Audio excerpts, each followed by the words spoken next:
first thing that I learned is that truly entrepreneurs who change the world, they start off with the reasoning, the goal to make meaning. Obviously, we're a venture capital firm, and lots of times entrepreneurs come to us and they tell us, well, we want to make money. We want to flip the company like YouTube. We want to take the company public very quickly. And they think they're saying what we want to hear about making money. In fact, I would disagree. I think we want to hear how entrepreneurs want to make meaning, how to make the world a better place. Our assumption here is that if you make meaning, you will also probably make money. But if you start off the company solely to make money, you will attract the wrong kind of co-founders. You will attract investment bankers, consultants, and MBAs. And those are the three worst kind of people to start a company with. I am a classic entrepreneur myself, which means that I cannot stay in a day job. I'm frustrated with the rules of the standard corporate environment, the inability to make moves and to be flexible and to really live with especially the web world and the technology world. And so to me, what it means to be an entrepreneur is to be able to someone who identifies problems and goes after solutions full bore without any resistance or hesitation. Well, I think an entrepreneur has to be the one who sees an opportunity and can pull all the resources and all the support together to put it to fruition, right? And it has to be an enormous force of will to make that come about. And one of the things you have to overcome more than anything to become an entrepreneur is your own fear that you can't do such a thing.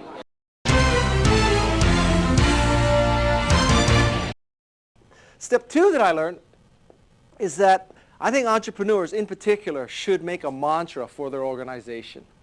Most people have been trained to make a mission statement.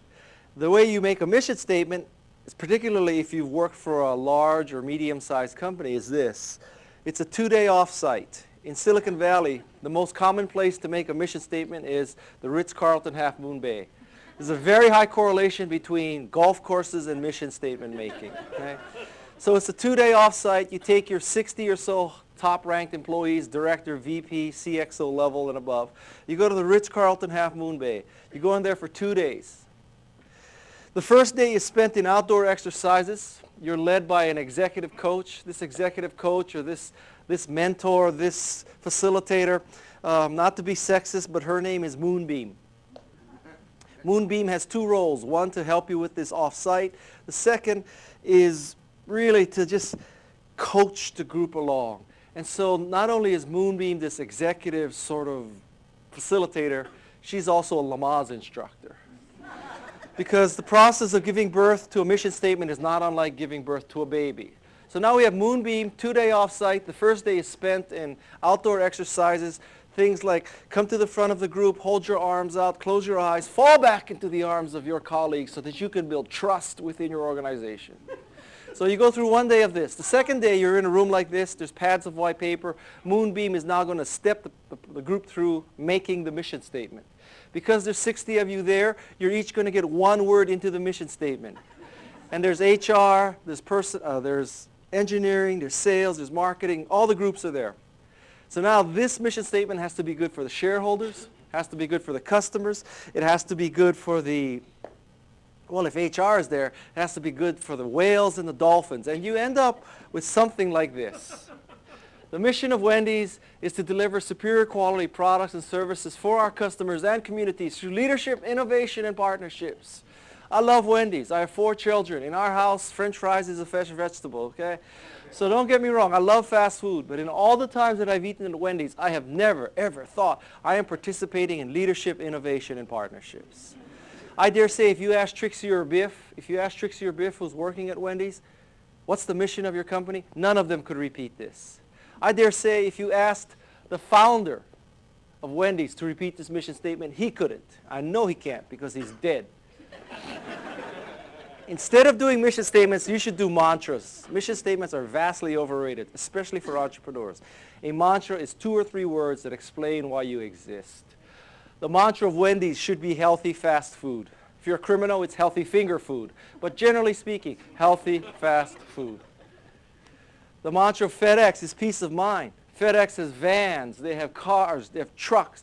They have an incredible IT infrastructure. They have airplanes. They can tell you that your package is on the left side of the van, third shelf from the bottom, going south on 101, in Mountain View, second lane from the left, 35 miles an hour. All of that is for peace of mind when you absolutely positively want something someplace. Third example is Nike. Nike has a great customer slogan, just do it. Nike's reason for existence, however, is authentic athletic performance. And the final, and perhaps my favorite example, is Target, or as we call it in Atherton, Target. Because at Target, you are participating in the democratization of design. That's what that company stands for. So these are 4 examples, 2 or 3 words each, that explain why a company exists. Explain why a company exists. You need this kind of thing. You need it to keep the employees on track. You need so that when you wake up in the morning, you know why you exist, why you go to work there. OurStory.com is a site where family and friends can come and collaborate to share and preserve the great stories of their lives. If you're looking for something on the blogosphere, we are the best resource because we filter out all the noise and give you exactly what you're looking for, not a huge collection of any old post that mentioned your search topic. We give you, based on relevancy, what you're looking for, exactly.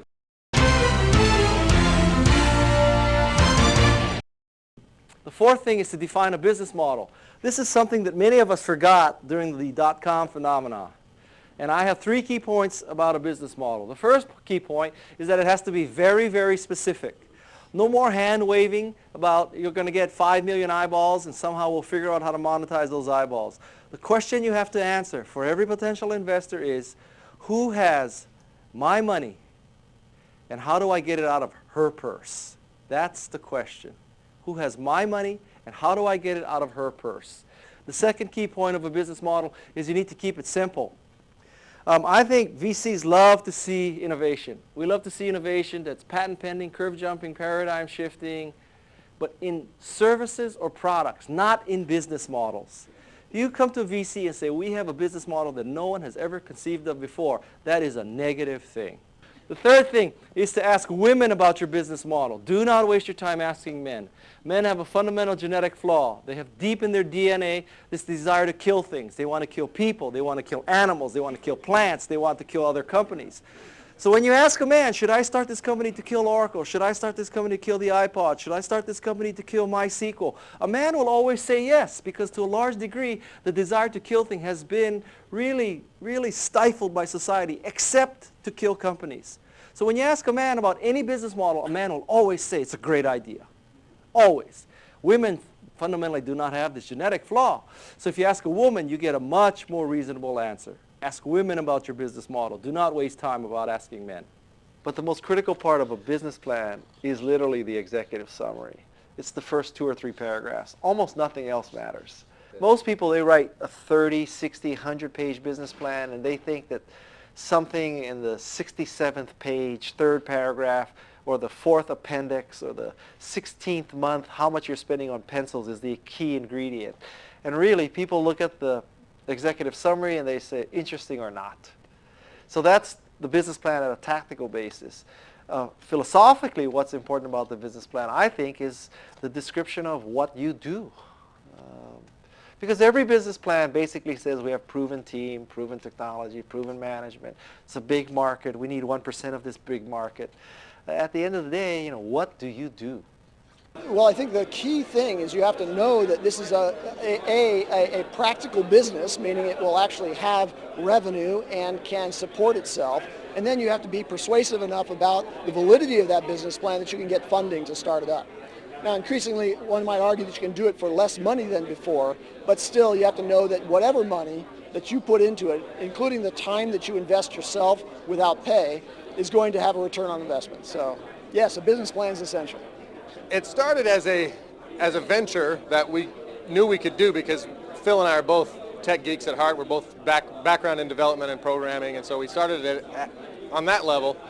My role has been to create more of an official business out of it. And so we're in the process of developing our business plan right now. We don't have one. We didn't have one when we started. We have the first few sections of it done, and we're working with a consulting group to finish that up.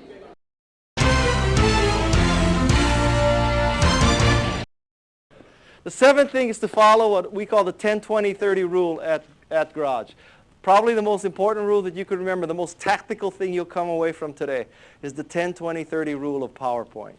Because life for an entrepreneur is about pitching. You're pitching for money, you're pitching for sales, you're pitching for partnerships, you're pitching to hire somebody. Life is a pitch. For an entrepreneur, you pitch, therefore you are. That's how it is. Now, I have something called Meniere's disease. Meniere's disease has 3 symptoms. Tinnitus, which is a constant ringing in this ear. Hearing loss in this ear. And also from time to time I get these dizzy spells because of this inner ear issue. There are many theories about what causes Meniere's. Excessive caffeine, excessive salt, excessive stress, excessive alcohol. But I have another theory. My theory is that I have Meniere's disease because as a venture capitalist, guess what? I listen to pitches day in and day out. And all these entrepreneurs, they come into Garage and they have a 1-hour meeting and they come in with 60 slides because they figure 60 slides, I have 60 minutes, 1 per minute. That's about what I speak at, so I need 60 slides. Every one of these pitches say that they have patent pending, curve jumping, paradigm shifting, new ways to buy dog food online. Every one of the business model is why we're going to collect a lot of eyeballs and we're going to monetize that using Google AdSense. How could that be? We'll get to 20 million uniques a month, no problem. Every one of them says we only need to get 1% of the people in China to buy through our system. How hard could that be? It's only 1%. Every one of them says it's patent pending. Every one of them says you got first mover advantage. All of this say this. Sometimes we get real doozies. We need money to buy the country of Israel to create an amusement park for the rest of the Middle East. Sometimes we get semi-doozies. We want money to build a geodesic dome over Los Angeles to prevent air pollution. Sometimes we get things that it's hard to keep a straight face. I was pitched where this guy tells me, well, it starts off like this. More and more people are drowning every year. According to Forrester, drowning is a $10 billion business by the year 2010. So it's a growth market. More people, disposable income, more boats, more drownings. This is a growth market. And we've discovered that one of the problems with drowning is that the rescue team cannot spot the person thrashing around in the surf who's drowning. So working with our engineers, we've developed a way to make it more easy to identify the drowning person. And we've talked to the Coast Guard, and they're really, really excited about this. This is some GPS-based satellite thing. You know, you wear this thing and it's like a Breitling watch and tells the Coast Guard, yeah, this is the exact coordinates of the person who's drowning. I love this, right? They say, okay, show me the product. And they show me the product, and I am not making this up. I'm not making this up. They show me this product, and it's this roll of red tape, 10 yards long. So when you drown, you throw the tape out so that the Coast Guard can see the tape. I am not making this up. Were you there when we got this pitch? I am not making this up. I'm thinking I'm having this out-of-body experience. This is God testing me. He's trying to see, am I going to just shoot this guy down and I'm going to be subtle? What am I going to do?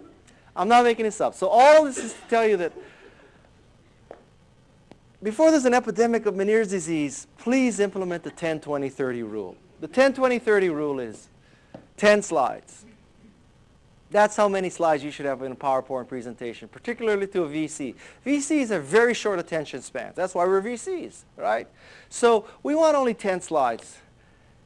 And some of you are sitting there saying, yeah, Guy, right, yeah. For the hoi polloi, for the great unwashed masses, yeah. They could do it in 10 slides, but not me. Because I have patent pending, curve jumping, paradigm shifting, open source, MySQL based, Google AdWords optimized way to sell dog food online. I need 60 slides. I'm telling you, 10 slides. That's all a VC's mind can handle, 10 slides. So for us, part of the process we're looking for from an entrepreneur is that it is as difficult to reach us as it will be to your initial customers and to pitch that. And so part of your skill set needs to be how do you reach the venture capitalist and convince them themselves. And so what we've seen from our entrepreneurs is a lot of creativity. They have no problem calling up companies that we have funded, the CEOs or the executive team or the founders, and pitching them on the concept. You'd be surprised how many entrepreneurs out there who have been venture-backed are willing to extend a hand and help you get that introduction or to get that help on here's how you pitch it and here's how you work it. And you want those connections and those mentors in your life anyway, and so you want to be building those bridges.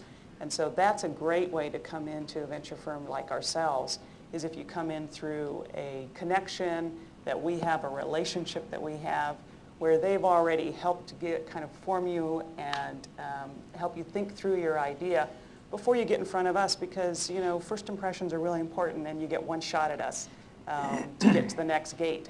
And so you want to make sure that you really are prepared for that. You guys have probably heard this a number of times. It's getting in the door and getting to that first presentation that's key. And so everything that you do in front of that is really just pitching, so invite me in. So what you want to do is you want to submit a business plan that is not even a business plan. You basically want to submit a summary or something that's so poignant that the VC can do nothing but invite you in to learn more.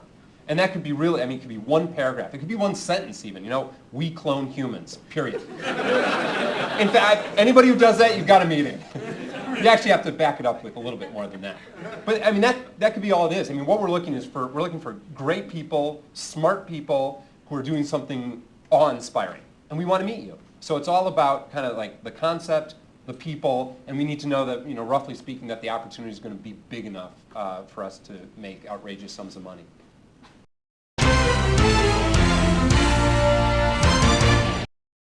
Venture capitalists really are not visionaries. We're supposed to react fast to good visions. We're not supposed to create the vision.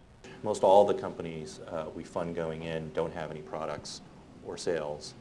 But what they typically do is they've engaged in a dialogue with potential customers to really understand their requirements, both market requirements, product requirements. And so I think that it's a little bit hard for the entrepreneur themselves, just because you want to know you're on the right track, you're building or making something that people will ultimately want. You really want to do that work for yourself, not for the VCs, just for yourself. I think out of that, there will be some people in the market interested in your idea when it becomes a product, and they should be willing to take a call or a meeting from a VC, any VC, to just validate that. So a wise person once said, if you ask for advice, you'll get money, and if you ask for money, you'll get advice.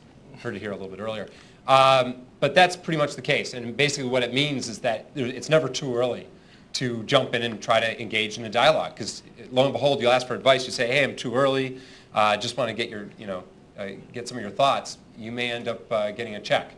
Or you will really get some really good advice in terms of, hey, these are the things that you need to look out for. Come on back and, when you've got those things licked, in a couple weeks or a month or whatever. But, our jobs are to hear out entrepreneurs, provide that feedback, provide that advice, and then on occasion provide the funding. What I would add to all this is to encourage you all as entrepreneurs to really reflect on what it is you're trying to accomplish for yourself and your business. Do you need venture capital at all? Do you really have to raise any money? Or can you get by some other way? Can you get your customers, for instance, to finance your company completely? One of my friends started a little chip company, and he anticipated where a chip that company needed to develop in a year, and he went to that target company and said, look, I'll develop this chip for you with a team of engineers I know. Give me a guaranteed purchase order, one that's not cancelable. And he was then able to take that to a bank and get a loan with that as the collateral, and was able to hire the engineers, which he hadn't hired yet, out of some other company, to go and build the chip. And so now he owns 100% of the company, plus what he gave to those employees, without ever having raised any venture capital at all. And of course, now it's a very interesting deal that I wanted to invest in, but he wouldn't take my money. Well, as I mentioned, we had kind of the three core things: the product, the engineering, and the sales. Something that we didn't have was the finance. So kind of one of the four of us kind of got nominated to be the CFO. So we were going around talking to some venture folks, and we had a meeting with Sequoia Capital with Mark Stevens and Mike Moritz. And about 10 minutes into the discussion, we were telling about our plans for the website Garage, which is basically a Norton Utilities for the web. Mike Moritz gets up and leaves, and we're like, oh, brother, this isn't going very well. And he comes back and he's like, can you guys be here on Monday, for another meeting? And we're like, oh, great, that sounds good. So we left, and this was on a Thursday, came back on Monday, and we didn't realize that Monday meetings are full partner meetings. So we were a little dumbstruck when we walked into the office, and there's everybody at Sequoia Capital sitting at the table. So we were all incredibly nervous, being taken off guard like that. So our CEO was speaking a mile a minute. He did not follow the 10-20-30 rule. He was going straight for 60. So he was, Don Valentine, who's the founder of Sequoia Capital, is like, hey, take it easy, take your jacket off, just sit down, let's slow down a little bit. And our CEO would start off slow, and then a minute later he's going, flipping through the deck. So then some questions, we finally got through that, and they started asking us some questions about the company. So they turned to our CFO, and they're like, all right, how big is your pool? And he's like, pool? We don't have a pool.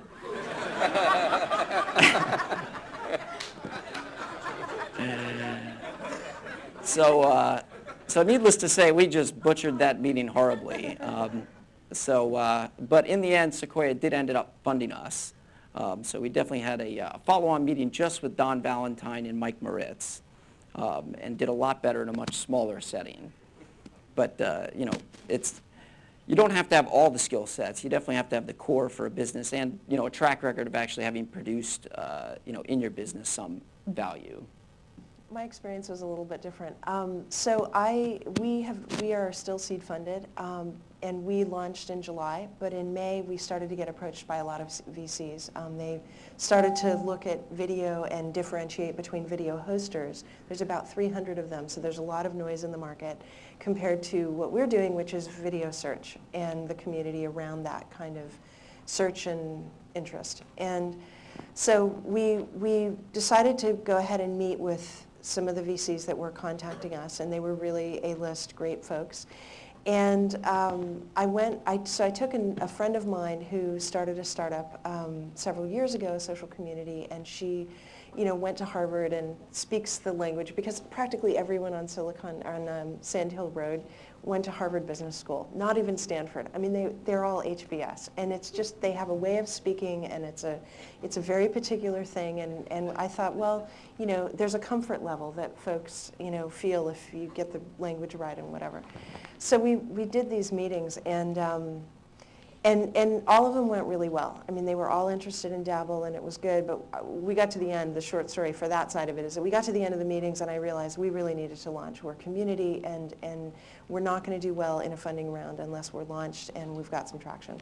So we pulled back from that piece. But what I did learn from going through that experience, one of the many lessons, was that most of the VCs are guys, and mostly they're used to dealing with women in roles like their wives or the assistant in the office. They're not used to having very many women come up and present. And that we tend to speak in a particular way that's a little bit different than guys. So the lesson for me was that conversational, collegial modes of speaking don't get you very far in that kind of a setting. Basically, the thing that would happen in every single meeting, and I didn't figure this out until after the 10 meetings, unfortunately, was that 5 minutes into your presentation, and you're on, I don't know, slide 3 or something, they'll interrupt you with a question that's intentionally a little bit antagonistic and meant to confront you and get you off track. And what you're supposed to do is say, oh, we're going to deal with that in slide 8. If you'll just hold on, we'll get there. And then keep right on going. And don't even give any weight at all to the question, doesn't matter what it is. Women don't speak to each other that way. You'll lose all of your friendships if you talk that way to people. And so I would actually engage with a question, because that's what you're supposed to do. And actually, I should say, half the people in my company are women. Half the engineers are women. Half of the other geek roles are women. And then I have a business person who's a guy, but we actually hired him later. And then the other half are men. And so basically, it was this, I went through this over and over and over, and I would engage with them on this question and then move on to the rest of the slides. And every time I would realize by the end of the meeting that we had sort of lost confidence or interest. And I think that that was the test that we were failing over and over, because I was talking to them the way that women typically speak, which is to engage, be collegial. You don't want to confront someone that you've just met. That's a very bad thing. But for guys, and particularly in this kind of setting, that is what you're supposed to be doing. So I know this now, and obviously will adjust.